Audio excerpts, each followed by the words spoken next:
국정원이 문성근, 김여준 씨 사진을 합성하는 공작을 했다는 게 밝혀졌죠. 그 당사자, 피해자 문성근 씨 직접 수전에 나오셨습니다. 네. 안녕하십니까? 네, 안녕하세요. 네, 방송에서 이렇게 뵈니까 어색합니다. 예, 이렇게 좋은 데서 하는지 몰랐습니다. TBS가 이사를 오고 나서 네, 시설이 굉장히 좋아졌습니다. 예. 남산에 있을 때 한번 가보셨어요? 그랬었죠. 남산에 있을 때는 다 쓰러져 갔잖아요. 그게 국정원 건물이었죠? 과거의 국정원. 예, 거기서 고문당한 사람 많습니다. 자, 우선 그 이미지를 과거에 얼핏 본 적은 있었죠, 사실은. 예, 아니, 근데 워낙에 쓰레기들이 많았기 때문에 그냥 넘어갔던 일이고요. 그 다음에 한 10여 번 한 적이 있었는데 그 트위터 같은 경우는 그 미국 본사에 확인해야 된다고 그러니까 할 수 없다라고 하면서 빼고 뭐 이래서 확실한 사람들이니까 그 시위에 나와서 발언하는 사람들 있잖아요. 그 사람들만 고발한 적이 있었죠. 트위터 본사에도 요청하면 범죄 연루된 게 확실하면 예. 해줘요. 아, 당연히 그렇죠. 예. 핑계를 댄 것이고. 예. 근데 국정원이라는 게 명확하게 밝혀지고 나서는 무슨 생각을 하셨습니까? 믿어지지 않는 거죠. 뭐. 믿어지십니까 이게? 아니, 저는 사실 일베 중에서도 개쓰레기들만 하는 집단이에요. 그러니까 삐 여기 예 그렇죠. 아니면 당사자 입장에서 그렇게 말할 정도로 그러니까 그게 아마 해외 토픽에 지금 좀 나오지 않았을까 싶은데 그 최순실 때 라스푸틴 얘기했었잖아요. 네. 아마 그만큼 충격으로 받아들이지 않을까 그런 생각이 듭니다. 그러니까 그게 이제 뭐 일반 네티즌들이 이렇게 했다 이런 모르겠는데 그렇죠. 네. CIA가 했다. CIA가 유명 배우 둘 합성해가지고 그거 목적은 부시 정권을 지키기 위해서 했다. 이러면 완전 전 세계 해외 토픽이죠. 그 일베 정권이 계속 이어지는 거 아닌가라는 생각이 들어요. MB 정권의 성격이 일베였다면 그들이 이제 그런 공작으로 정권 재창출한 거죠. 그 일베 계속 이어졌고 그다음에 지금 뭐 새누리당 비상대책위원장이니까 그 양반이 청년들에게 일베 열심히 하라 그랬잖아요. 자유한국당. 예. 네. 그런 심성으로 지금 그 양반들이 한쪽 정치 세력을 맡고 있다는 게 참담하죠. 자, 여기까지는 공식적인 논평이었고 실제 본인이 어떤 피해를 당했는가 그 사이에 왜냐하면 그거는 공작의 일환이었을 뿐 실제 생업을 지고 흔들었잖아요. 그 8년 전부터 방송 출연이 안 된다는 거를 알았기 때문에 뭐 괴롭지는 않았어요. 그냥 뭐 그런갑다. 뭐 괴로워하시던데 사석에서는. 집 팔았어요. 집 있었으니까 뭐 먹고 사는데 문제 없는 거고. 네, 집을 팔아서. 네. 웃으면서 얘기하지만 집을 집 팔았어 그러시다고. 그 단독주택 멀쩡하고 갖고 있었거든요. 지금 오피스텔로 옮겼으니까 뭐 충분하고요. 근데 저는 괜찮은데 저 때문에 딴 사람들이 피해받는 게 힘든 거죠. 그러니까 참여정부 때 제가 영화나 뭐 드라마나 뭐 이런 거 출연을 좀 했었는데 모든 회사가 세무조사를 받았으니까요. 아, 출연했던. 제가 출연했으면 이제 출연료를 줬을 거 아니에요. 그러니까 제 통장에 돈을 보낸 회사는 모두 다 세무조사를 하더라고요. 그러니까 그 양반들한테 정말 미안하잖아요. 아, 참네. 저도 사실 겪은 게 있기 때문에 좀 이해가 가는 게, 뭐 예를 들어서 티셔츠를 저희가 팔았어요. 회사에서. 아무것도 아니거든요. 네. 정말 영세한 업체예요. 조그만한. 거기도 세무조사를 했었으니까 문성근 씨를 출연시키고 출연료를 입금했던 모든 회사가 다 세무조사를 했죠. 근데 그거 잘 모르고 초반에는 그러니까 뭐 8년 전, 9년 전에, 10년 전에는 초기니까 잘 모를 수 있잖아요.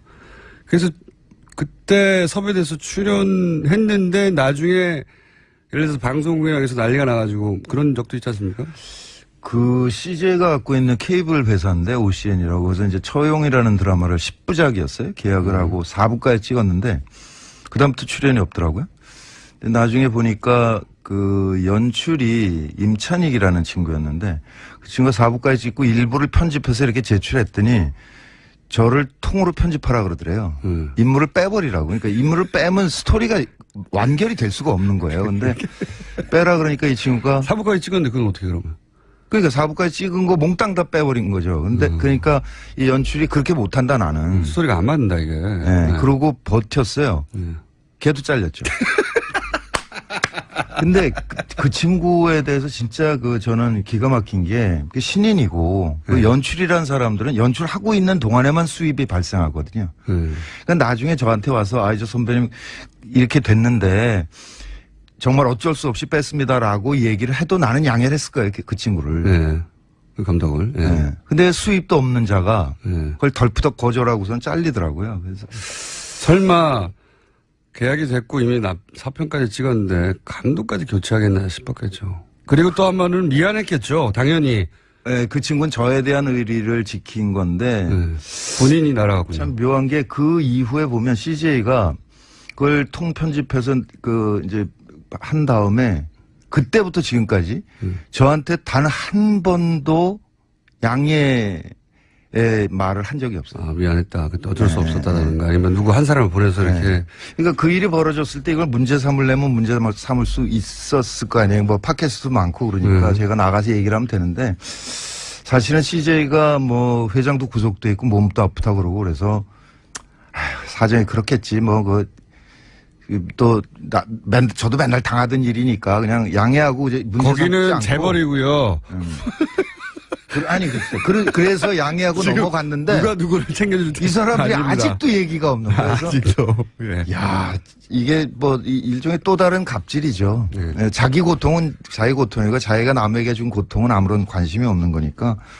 그리고 인정해야 되니까 그때 그랬다는 걸. 그럴 수는 있는데 그래도 이건 비공식입니다 그러면서 술자리에서 조용히 얘기를 할 수 있을 거 아니에요. 충분히. 그렇다고 이제 문정윤 씨가 그거를 공개하고 폭로할 분이 아닌데. 왜냐면 이 얘기도 지금 처음 하시는 거 아니에요, 사실. 그렇죠. 네. 그런 일을 겪었음에도 불구하고. 근데 지금도 이 방송을 들으신 실제 관계자 여러분은 공식적으로는 아니어도 소주 한잔 하시면서 푸시면 좋겠고. 본인이 직접 그렇게 해서 입은 직접적인 피해만 따지더라도 수익이 당연히 급감하지 않았나요? 그 소득 신고를 못한 해가 많죠. 그렇기 때문에 집을 팔아버렸고. 넉넉해요. 괜찮아요.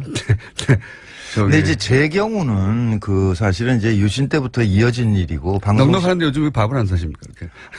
지금 이제 출연하고 그러니까 밥 사야죠. 고기 먹읍시다. 최근 몇 년까지 밥을 안 사시더라고요. 근데 저는 괜찮은데. 물어보면 집 팔았다 그러고 계속. 늦봄 문익환학교라고 있어요.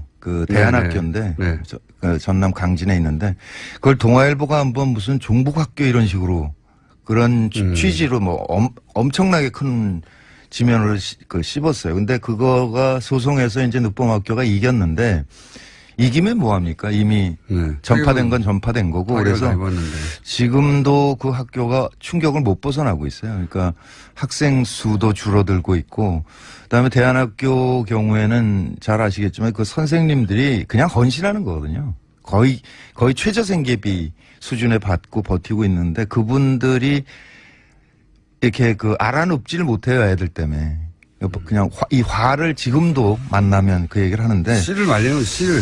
그런 거죠. 주변, 본인은 당연하고, 그리고 본인에게 그런 출연료를 줬던 사람도 당연하고, 주변 완전히 씨를 말리는 거죠. 그러니까 이미지를 더 씌워서 하는 게 효과적이라는 거를 대중심리학적으로 분석을 한 거겠죠. 그러니까 사진 조작이나 이런 것도 이게 말이 안 되는 짓이긴 하지만 그것을 본 사람들에게 이게 잔상으로 남아서 무의식에 이렇게 침투하는 작전이었을 것이다 이렇게 생각이 되고. 국정원이 무슨 심심해서 만들었을 리도 없고. 그렇죠. 다 계산이 된 거죠. 논두렁식이라는 말도 심리학자를 동원했다고 하니까.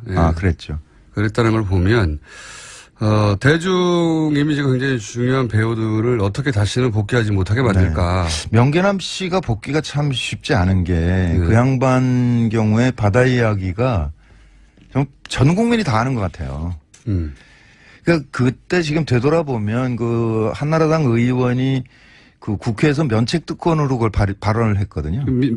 요약하면 명계남 씨가 바다 이야기, 소위 이제 도박, 거기서 뒷돈을 받아가지고 그 돈으로 문성근 정치에 진출하라고 뒷돈을 대 정치 자금이 그거다. 이렇게. 뭐 정권 재창출을 위한 자금을 마련했다 이런 거예요. 네, 전체적으로는. 그렇죠. 그래서 이제 그 중에 저도 뭐 수백억을 했다는 얘기가 수백억. 있었는데. 그게.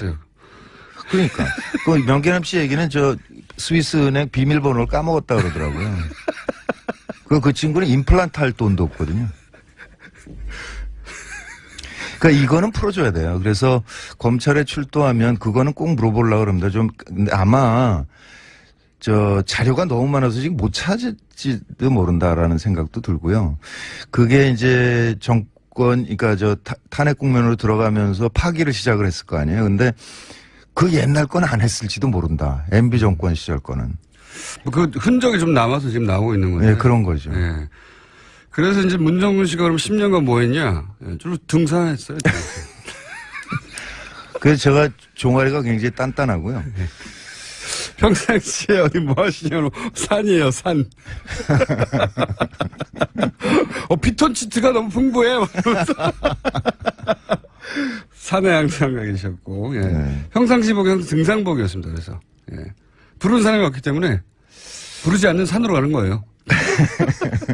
산에 많이 가셨고, 그 시절 얘기하자면 문화부 장관을 지냈던 네. 이창동 감독님의 이야기도 하지 않을 수가 없습니다. 그분도 물론 그분이 영화를 더디게 만드는 스타일이기도 한데 영화를 만들기 위해서 지원 요청을 한 적이 있잖아요. 네, 그때 그 시라는 영화죠. 그거는 특히 이제 영화진흥위원회는 그 해외 유명 영화제에서 수상한 사람들에게는 조금 더 지원을 하는 게 있습니다. 네, 그렇겠죠, 당연히. 예, 마스터스 그런 식으로 해가지고. 근데 그때 임권택 감독하고 이창동 감독이 냈는데 두 명을 뽑기로 돼 있었거든요. 둘을 했는데 되니까 이제 또다시 심사를 했다든가 그래요. 네, 그래서 당연히 되겠죠. 당연히 됐는데. 시나리오를 빵점을 줬죠. 근데 그 작품이 깐느에서 시나리오상을 받았어요. 그 난리가 난 거죠. 어떻게 깐느가 상 준 거를 빵점을 줬냐 그래가지고 영진이가 그때 뒤집혔었고 네. 그때 영진이 현장 했던 친구는 그것 때문에 그랬는지 그 직후에 아무튼 돈 받아먹고 깜빵 갔죠. 뉴라이트의 이데올로그 같은 사람이었는데. 그러니까 이창동 감독의 시나리오는 사실 얘기가 그전부터 많았습니다. 시나리오 너무 좋다고. 기가 막히죠. 네, 너무 좋다고. 실제 입증돼서 깐내에서 시나리오상도 받았는데 이제 이창동 감독을 지원을 하지 않을 명분을 찾아냈는데 못 찾겠으니까 점수를 매길 때 시나리오를 빵점을 줘가지고. 예. 그때는 이제 그게 블랙리스트였는지 몰랐던 거예요. 몰랐죠. 그냥 마음으로는 알고 있었죠. 그러니까 그 참여정부 끝나고 MB정부가 그 참여정부 때 관계했던 사람들 전체를 다 수사를 했다고 그러거든요. 그래서 문화부에서는 이제 이창동, 명계남 이렇게 집중 대상이었고 그때 모든 통장을 다 털었고요. 그런데 그 시가 떨어지는 거 보면서 심하게 압박을 하는구나. 그거를 느꼈죠. 근데. 생각은 워낙 이런 사안에 대해서 말을 안 하시는 분이라 누구한테 가서 하소연을 하거나. 네, 안 하죠. 네, 안 해서 그냥 아주 크게 불거진다기보다는 대중들은 그런 일 있었구나 하고 정도 넘어갔는데 영화계에서는 뭐 말도 안 된다고. 근데 지금 이제 블랙리스트 때문에 그 피해 사례도 사실 연기자나 진행자들 중심으로 나오지 감독들은 잘 안 나오는데 감독들 경우에 거절하면서 시나리오가 좀 부족합니다. 이래버리거든요. 그러니까 할 말이 없어요. 네, 그러니까 할 말이 없어지는 거죠. 거기다가 이제 그 모태 펀드라는 거 있잖아요. 네. 그거를 산자부 쪽에 있던 거를 영화 쪽에 끌고 들어온 게 접니다. 제가 영진이 부위원장을 한 100일 한 적이 있거든요. 그러니까 모태 펀드라는 건 정부나 정부 산하기관이 10% 정도의 돈을 넣으면 민간이 90%를 넣어서 그렇죠. 펀드를 조성해요. 일종의 공적 문화자금. 네. 그러면 이제 그 투자한 사람들이 한 명 간사를 보내서 투자 심사회의를 운영하거든요. 근데 정부 측 10%에 대해서는 우리 때는 그 발언을 안 했어요. 파송을 안 했어요. 그 회의에. 아예. 정부 입김이 갈까봐. 네. 그러니까 아예 안 했는데. 문화계에서 알아서 판단하라고. 그렇죠. 그랬는데 그 정권이 바뀌면서 파송을 시작한 거죠. 그래서 이를테면 그 영화에 송강호가 들어가 있다 그러면 송강호 러닝 개런티가 이렇게 많아. 그냥 그 한마디를 하는 거예요. 그 사람이. 그럼 눈치를 딱 채는 거죠. 딴 사람들은 원하지 않는구나. 그 빼버리는 거죠. 송강호 씨 정도 되는 그런 레벨의 배우들도 그런 불이익을 알게 모르게 당했습니까? 변호인 이후에 그 친구 한 2년 당했죠. 근데 그 친구는 워낙에 이제 그 티켓 파워가 크니까 네. CJ가 안 하면 네. 워너가 하는 거죠. 네. 그 워너 브라더스가 투자하고 뭐 봉준호는 넷플릭스랑 했잖아요. 그러니까 일종의 국부 유출이죠. 그러니까 우리가 생산을 해야 되는데 우리가 생산을 거절해 버리니까 그 컨텐츠가 외국 자본가로 넘어가게 되는 거죠. 가장 최고 수준의 배우나 감독들도 그랬으니까 문성근 씨를 날리는 건 어렵지 않았겠죠. 네, 뭐 간단한 문제죠. 그냥 전화 한 통이거나 뭐 헐리우드에서 픽업할 배우는 또 아니었지 않습니까? 그러니까 제가 한창 활동할 때는 연락 왔었어요. 제가 그러니까 영어를 외우면 이렇게 할 수는 있을 것 같은 사람으로 보였나 봐요. 그래서 몇 번 제안이 온 적은 있습니다. 아이고 제가 그래도 맞아요. 10년 전에는 네. 그 10년이면 그런 생각 안 하세요? 이번 드라마 보니까 네. 그렇게 자글자글해요. 그래서 어디 댓글을 보니까 문성근 씨는 연기는 뭐 참을만 한데 너무 쭈글쭈글하다 이게. 아니 그 10년을 빼앗긴 게 억울하지 않으세요? 배우로서 그냥 뭐 배우로서는 생활인이 아니라 배우로서. 배우로서는 조금 아쉬운 점은 있을 수 있으나 이게 역사라는 게 시간이라는 게 흐르는 거고 역사적인 이 시점에 저는 저 나름대로 기여하려고 노력을 했잖아요. 그러니까 네. 그것을 영광으로 생각하죠. 네, 그 역사를 등산과 함께 보내시고. 자, 그런데 이게 이제 그런 피해, 지금 말을, 기억나는 대표적인 것만 하셨는데 그런 세월 동안 실제적으로 피해를 입었고 그리고 본인뿐만 아니라 그런 피해를 입은 사람들의 명단도 나왔고 아마 그 명단, 이 또 다른 명단이 있겠죠. 1차 명단이죠. 그러니까 대한민국에서 80명만 했을 리가 없지 않습니까? 그렇죠. 김어준도 없던데요. 저는 대신 소송을 많이 당했잖아요. 근데 그 분들이, 그렇게 사실 정부, 국가에 당한 것이고, 그리고 경제적으로도 손실을 입었고, 한 사람의 인간으로 자연인으로 생활도 잃었고, 그리고 배우로서의 직업적인 전망도 잃었고, 너무 많은 걸 잃었지 않습니까? 네. 그리고 그게 국가의 부당한 폭력이었기 때문에 이제 소송을 하겠다고 선언하셨잖아요. 실제. 그럼 민형사상 소송을 다 하실 생각이세요? 네, 다 해야죠. 사실 박근혜 블랙리스트 보면 문화부까지 내려간 거는 확인이 된 상태잖아요. 특히 이제 문화부 직원들은 자기 장관 날아가고 뭐 국장 날아가고 그러니까 열받아가지고 그 차징을 하고 있었던 거고 그 덕분에 지금 이제 김계춘 씨랑 깜빵을 간 문화부 건데. 장관들이 큰 역할을 했죠. 블랙리스트가 드러나는데. 그런데 지금 MB 블랙리스트는 국정원에서 만들어졌다는 사실만 수사 의뢰가 된 거거든요.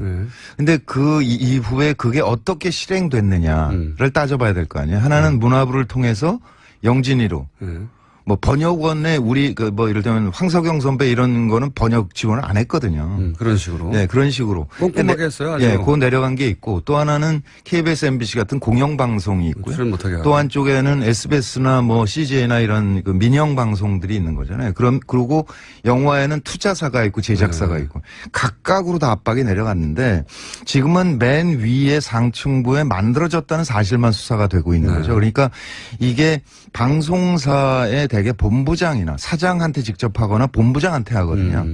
그러면 사장이 본부장에게, 본부장이 CP에게, CP가 PD에게.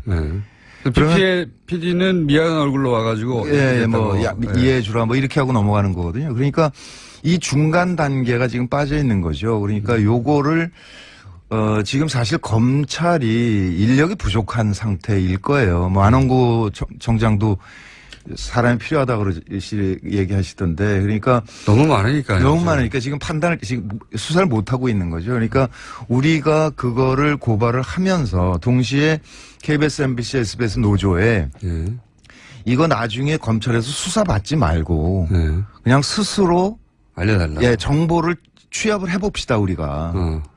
그러니까 나는 뭐 본부장한테 들었다. 본부장이 누구는 안 된다고 하더라. 그런 거 조각조각을 모으면 전체 그림이 만들어지지 않겠냐. 그렇군요. 예. 그렇게 해야 이 수사도 그러니까 속도가 붙을 것이고 또 하나는 검찰이 지금 손이 못 미치고 있기 때문에 이거를 우리 쪽에서 좀 근거를 좀 만들어서 수사가 편하게 만들어주자. 이거 좋은 아이디어신 게 네. 수사를 받아본 입장에서는 검찰도 그런 일정을 잡고 그 해당 PD나 혹은 본부장을 연락해서 언제 나오냐 조율하고 굉장히 시간이 오래 걸리거든요. 그렇죠. 예, 예. 그분들도 다 이제 생활하고 있기 때문에 그거를 미리 지금 마침 또 KBS, MBC 양대 네. 방송국의 노조들이 파업을 하고 있기 때문에 그렇죠. 직접 현장에 가서도 그런 얘기를 하시고 이 방송을 들으신 분들도 아예 그냥 일종의 민간 태스크포스처럼 만들어서 서로 정보를 공유하고 해서 하면 일이 좀 간단해지고 빨라지겠네요. 정보도 많이 모이고. 네, 지금은 일단 민변에 김영민 변호사가 붙었고요. 그다음에 최동욱 변호사께서 변호사라고 그러니까 되게 이상하네. 네. 전 검찰총장. 예. 근데 저는 역사 바로쓰기 차원에서 그분이 검찰총장 하는 게 맞았지 않습니까? 갑자기 또 정연주 선생이 KBS 사장으로 복귀하는 게 맞지 않습니까? 그렇게 볼 수도 있습니다. 예. 네, 그러니까 남은 임기를 하시는 게 맞는 것 같아요. 어찌됐든 그분이 일종의 자원봉사로 참여를 하시겠다고 의사를 밝히셨고. 본인도 당했기 때문에 그 심정을 누구보다 잘 알겠죠? 네, 그렇죠. 네, 누구보다 잘 알아서 저도 그 얘기 들었는데 최동욱 전 검찰총장이 아마 이게 방송으로 처음 나가는 것 같습니다.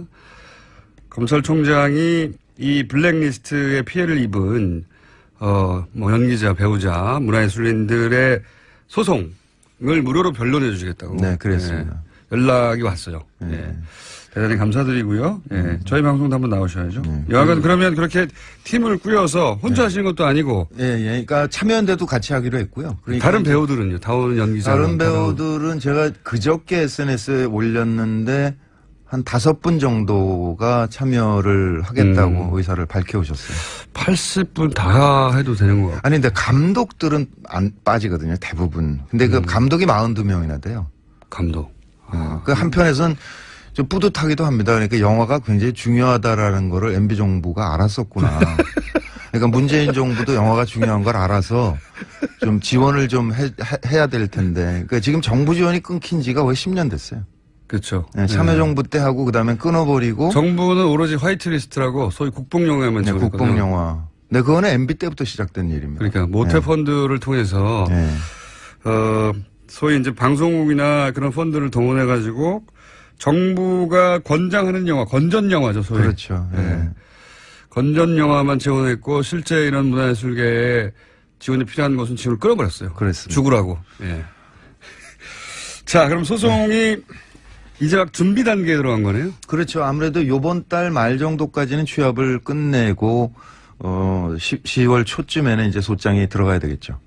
그럼 고소고발 모두 형사, 민사 다. 형사, 민사 다 해야죠. 그러니까 형사 동시 진행하는데 아무래도 형사를 먼저 진행을 하게 될 테니까 거기에 따라서 이제 민사는 영향을 받잖아요. 민사는 그러면 그 대상이 일단은 제일 기초는 국가, 그다음에 그 이명박 대통령, 원세훈 원장이 세 사람은 필수고요. 네, 세 대상. 예. 근데 이제 MBC 노조 같은 경우는 김재철 사장을 하고 싶어 하는 모양이더라고요. 그건 당연하잖아요. 그러니까 KBS 노조는 또 KBS 사장을 하고 싶어 하고 그래서 이게 아마 좀 폭이 넓어질 거는 같습니다. 알겠습니다. 최동욱 전 검찰총장이 이 문화예술인 블랙리스트 사건의 무료 변론을 받았다는 소식과 함께 이제 막 준비가 시작됐고 이 소식을 아직 듣지 못하신 분들은 문화예술인 중에 혹은 감독들 중에도 문성훈 씨에게 연락을 주시고요. 네, 그리고 방송국이나 영화 투자 제작사에 계신 분들도 연락을 주십시오. 네, 이걸 그냥 넘어갈 수는 없죠. 네, 10년 짜글짜글 해주셨고 회사에 직접 하셨고 주요 활동은 등산으로 10년을 보내신 그리고 10년 동안 돈도 없기 때문에 연애도 한번 못하신 자 억울한 얘기인데 즐겁게 좀 나눠봤습니다. 네. 배우 문성근 씨였습니다. 감사합니다. 네, 반갑습니다. 자, 오늘 대선 후보급이 안 나왔는데도 불구하고 문자가 아주 많이 오는 날입니다. 오늘 방송이 문자를 보내고 싶게 하는 방송이었나 봅니다. 우선 1위의 위험인가요? 슈레더 총리가 나온 게 아직도 믿기지 않습니다. 뭘 못 믿으십니까? 예. 겨우 독일 전 총리에 불과한데요. 우리나라 현 총리도 곧 나오실 겁니다. 네. 미친 섭외력, 네. 이 정도는 기본으로 이제 받아들여 주십시오. 네. 자, 그리고 요즘 이 타임머신 문자가 인기예요. 예. 처음 이제 그날 할 방송을 미리 잘 봤다고 문자를 보내는 데서 시작됐는데, 그게 이제 더 나아가서 저희 앞방송, 김법인 아나운서 방송에 미리 봤다고 잘 들었다고 보내더니 오늘은 이제 공개방송을 잘 봤다고 앞으로 열흘 남았는데 공개방송 잘 봤습니다. 공개방송에서 열쇠고리 너무 고마워요. 공개방송에서 공장장 너무 야유였네요. 뭐 이런 얘기들 오고 있습니다. 그리고 뉴스공장 1주년 공개방송에 대한 문의가 많네요. 9월 26일이고요. 공개방송은 생방송인가요? 저희는 생방송밖에 하지 않습니다. 예. 꼭두 새벽 라이브라고 7시 5분에 방송이 시작하기 때문에 대략 한 6시쯤에 오면 볼 수 있지 않을까 하는 분들이 있을 수 있죠. 네. 그분들은 밖에서 봐야 됩니다. 한번 해본 결과, 네. 6시보다 더 빨리 와야 된다. 네. 그거 어떻게 이렇게 일찍 가냐? 제가 할 바가 아니다. 자, 알제리인데 문자 보내는 방법을 알려달라고 문자를 보내셨나요? 지금은 해외 전화로는 바로 왜냐면 샵 뭐 어쩌고저쩌고 않습니까? 네, 그래서 요금이 부과가 안 되기 때문에 그 시스템상 카카오톡 플러스에서 TBS 친구 맺기 혹은 TBS 홈페이지 혹은 앱 게시판을 이용해 주시면 됩니다.